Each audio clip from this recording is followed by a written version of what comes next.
This is the review of the Vivitar 28mm f2. I think that this lens has the most amazing flare that I've seen on a 28mm and also on a lot of other lenses. It really has a unique flare, so I'll be testing that.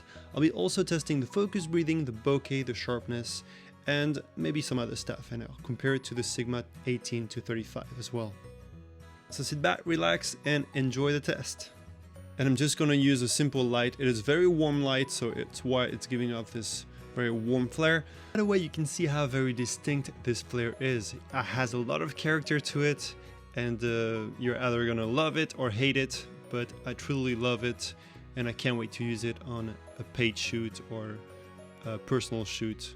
Really can't wait. And here's the same shot at 2.8, so you can get an idea of how well it handles the flares. And it really makes a weird cross flare, but look at that. It really is, I think personally, an amazing flare.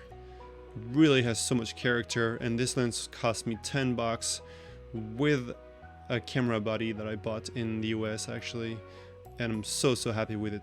And I've actually tested 9 more vintage lenses just like this one with the exact same setup, so subscribe to my channel if you do want to see those reviews very soon. And here's a sharpness test with and without a light source hitting the lens.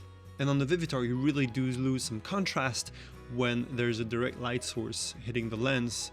And all those shots were shot with the Sony a7 III at 4K and 25 frames per second, with the sharpness on camera set at -4 and no added sharpness afterwards. And closing the aperture down to 2.8 does not seem to add that much sharpness. And here's what the Sigma 18-35 looks like at 18mm. Very sharp and contrasty compared to the Vivitar, obviously because it has a different coating, it's a modern lens, and in real life has terrible green flares that I hate so much.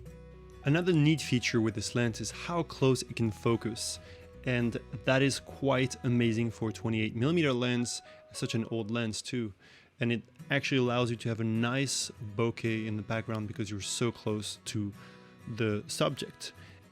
And here's what it looks like when you're focusing on someone. Obviously it deforms the face a bit because you're so close to it, but it actually is not that bad for such a wide angle lens.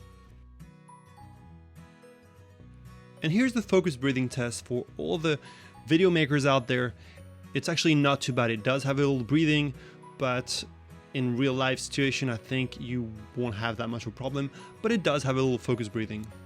Much more than the Sigma 18-35 for example. And here's the quick look at the Sigma 18-35 at 18mm with no focus breathing at all.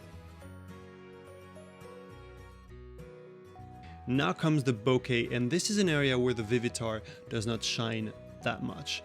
It actually looks fine once you're close focusing and the bokeh balls are big, but as they're getting smaller you can see that it's getting more and more, I would say, busy. You can see a halo around each bokeh ball, which is definitely not pleasing to me. And here's the Sigma 18-35 just to give you guys something to compare it to. And the Sigma lens has a very clean bokeh for sure.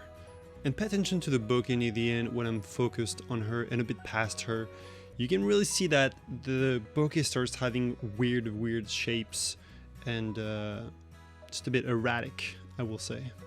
And here's what it looks like when I close down the aperture, because one of the aperture blade is actually broken, so you get those really strange shapes happening. It doesn't really make any difference when it's wide open, but when you close down it starts to go a bit mental.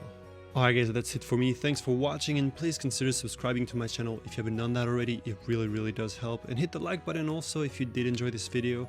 And let me know in the comments below if you think that paying, $120 or $150 for this lens is worth it.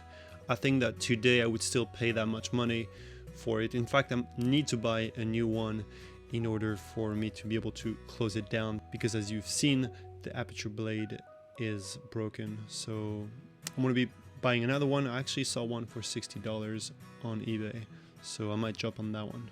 And I'll see you guys in the next one. Thanks for watching.